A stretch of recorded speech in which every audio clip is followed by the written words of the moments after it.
Dictation will start in 5 seconds. Sir, no government, no party has any magic solutions to those problems, and these problems are going to be with us. The problems of reviving economic growth, the problem of massive unemployment, the problem of resource mobilization, the problem of savings, investment, etc. The problem of energy, the problem of shortage of power, electrical, hydro, and other forms of power, not the political power, for there is no shortage of political power.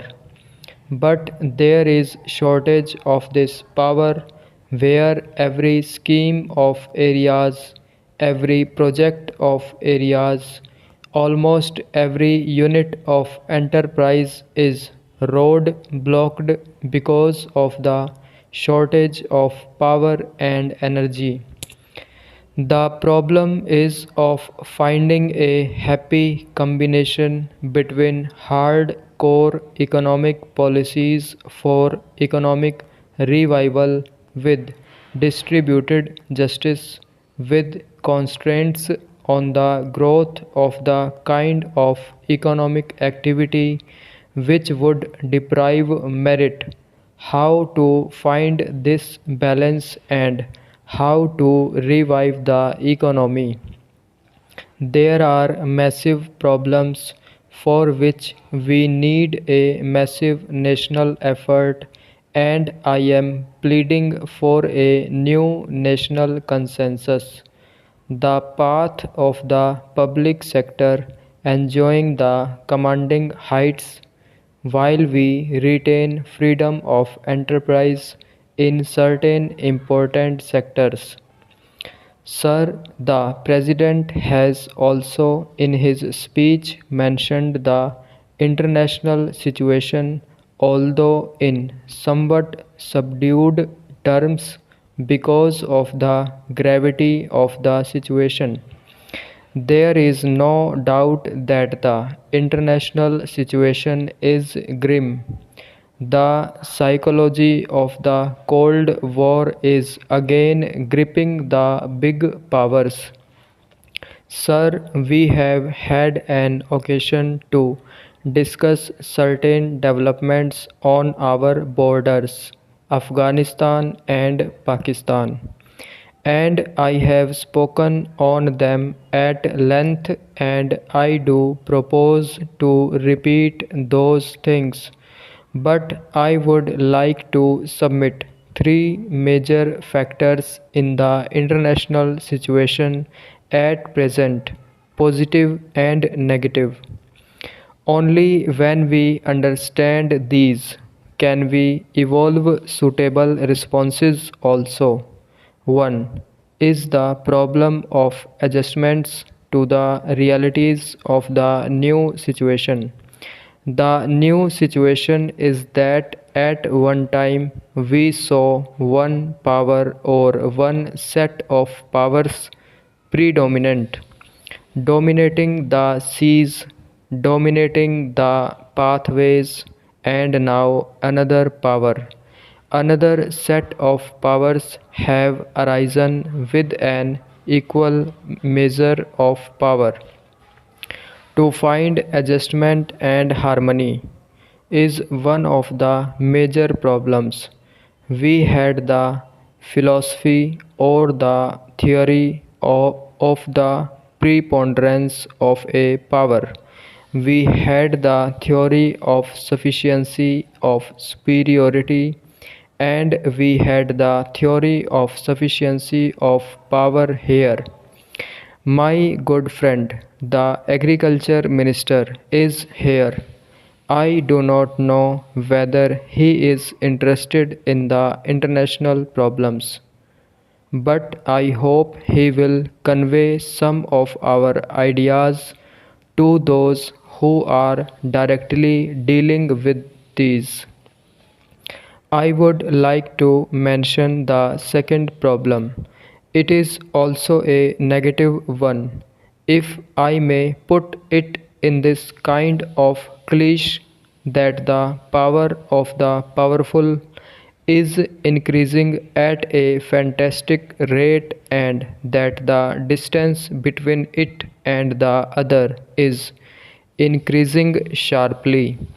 We have seen the experience of the UNIDO conference, which is taking place these days. How difficult it is for the international community to work towards a new international economic order because the powerful do not find it in their interests to agree to a new international economic order which would be more just, and that makes it necessary for us, precisely for that reason, to concert forces with all other similarly situated countries to work for a new international economic order. But the third factor which I will mention and which is a positive factor is that the power of the powerful may be increasing at a fast rate, but there are limits to the use of that power.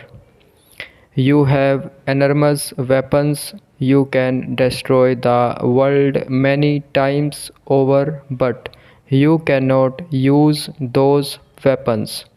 The balance of terror has given leverage to less powerful countries, those countries who may not be a large power like India and others, to come together, to work together, and to exercise more leverage. And finally, sir, I would like to say that there is an immediate problem for this country because for the first time we are being encircled. There is the US, China, Pakistan combined. Whatever may be their calculations for the rest of the world, and I know that at least the United States is worried, is bothered, is concerned about the Gulf more than anything else, about the Middle East, about the oil, and so on and so forth.